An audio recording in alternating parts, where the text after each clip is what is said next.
What's up, guys? RJ Gaming News USA here. And today I want to go over Squid Game's Season 3 and give my thoughts on it. And so stick around if you're new. Hit the like button. Subscribe if you haven't already. And let's strap in and get right into it. So I want to say this first portion of this review, this personal review of mine, is going to be the non-spoiler portion. I will tell you before I get to spoilers. So if you haven't seen it, just watch the first part of this video with the non-spoiler part. And then if you have seen it, we'll talk about spoilers here in a little bit.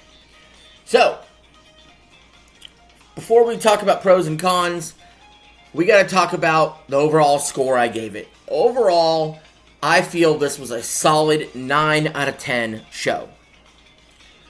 I feel like it was a good send-off. And we got to talk about what happened. Alright? But without spoiling it yet. So, let's start with the pros.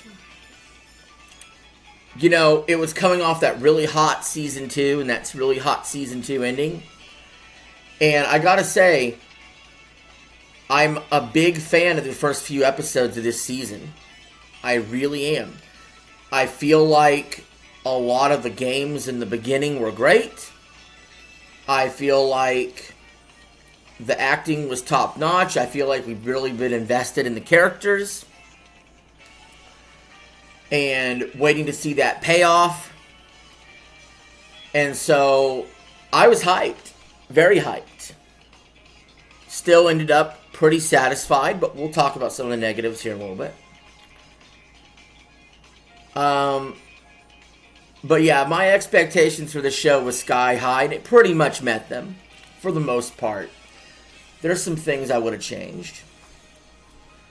But then we get to the cons. Non-spoiler cons. Only 6 episodes. The fact that, again, this is not really the show's problem. This is a me problem. Remembering the names sometimes. Like, yeah, the numbers help. But remembering the names, the voice acting is good. It just always looks weird because they're dubbing it over. You know what I mean.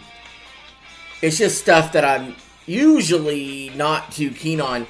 But at least it's dubbed. I'm not really somebody that reads subtitles or anything. So, and I gotta say, the dub itself is good.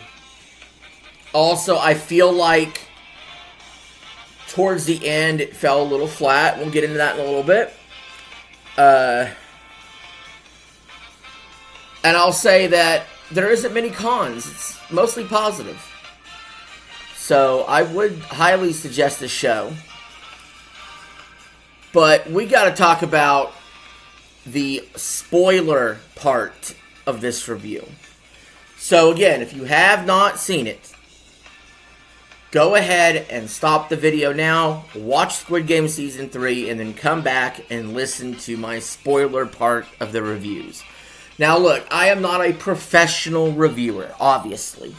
I cannot sit here with word salad up the yin-yang describing 400 different ways about how this made me feel or what this did in any kind of like scientific sense or artistic sense. So you're talking to a regular guy and his thoughts on the show and how the story played out. We got to start with the pros. I loved how the continuity from Season 2 just immediately bled right into Season 3. When it came to stuff like that, and I'm going to say the phrase, that one guy or that one girl a lot, because like I said, I'm terrible with the names.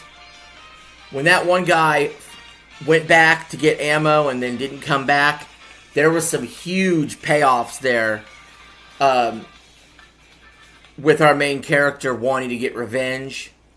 You know, actually breaking his character, 456, as far as like not wanting to kill anybody. He had some really huge mental breaks and challenging situations that you really felt through the through him, basically. Then we got to talk about, we got the old woman and the son. This is one of the craziest moments of the whole show. Literally, there's a situation where the old woman is helping out this young mother who just gave birth, and her son tries to kill her, but the old woman stopped him and killed him. Essentially, he was still alive, but the timer ran out, so he died. She then hung herself. So this show has some pretty dark themes. You know, there's lots of moments where a baby almost gets killed. Speaking of that, we'll get right to the ending here in a minute. But more pros, I thought, I thought the VIPs were funny when they came strolling in.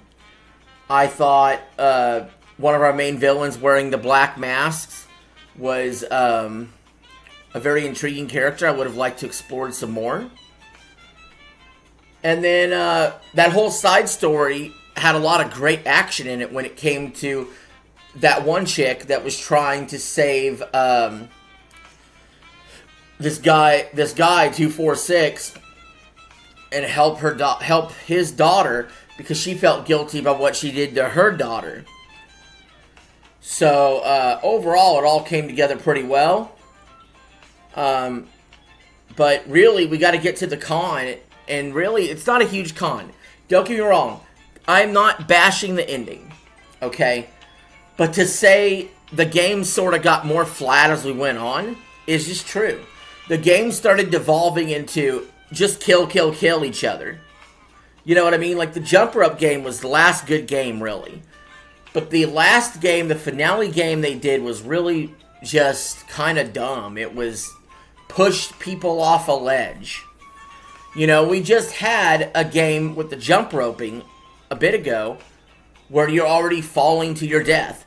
I really like the game with the keys and the chasing and whatnot, but that's still a game where you're directly killing people. There's a lot more directly killing people in this season of Squid Games versus the other two seasons where it felt more like a game that you could die in. You know what I'm saying? So I really didn't appreciate too much of that direct to death approach versus it's a game like Red Light, Green Light, or an iconic game like carving out the images in the cookie or whatever the fuck, right? So I feel like they could be running out of ideas. Maybe, I don't know, but they got like 3 or 4 spin-offs planned, so hopefully they have a lot of ideas, and I'll be watching those and really curious to see how those pan out. But overall, though, these are sort of minor criticisms compared to the overall joy I had watching this show. I pretty much just binge-watched it. I pretty much couldn't put it down. I was excited to see what would happen next. I feel like the ending was flat, though. A little flat, a little cliche, a little predictable even to an extent. At a certain point, it got predictable. I knew, like, a while ago that just the baby was going to win. Okay? Just the baby was going to win. I had that feeling pretty much almost as soon as the baby was born. Maybe a little bit after that. It pretty much, you kind of knew. You kind of knew. Of course, 456 made the ultimate sacrifice. You know, Mr. Noble himself. Made sense. But what really makes the show so great is the characters' motivations to stay alive, or when they're trying to cheat, or when they're trying to kill others, or when they're trying to figure out a way to win the game, and the human survival of it, and the intermingling stories and the conflicts of interest. That's what really drives the show. I feel like Season 2 did a little bit better job than this season. And I think Season 1 might have been a little better than this season. But overall, the show as a whole is, you know, it's around that 9.5 range. There's just some stuff you want to clean up there. You know, and the ending immediately alluded to the Los Angeles Squid Games they're going to do. So, like, this was billed as a final season. it comes out and then Netflix does something really scummy. Then they basically say, well, we're going to have a whole bunch of spinoffs now of this. And it's like, okay, guys. Yeah, you're not ending Squid Games, technically, because it is your biggest franchise right now.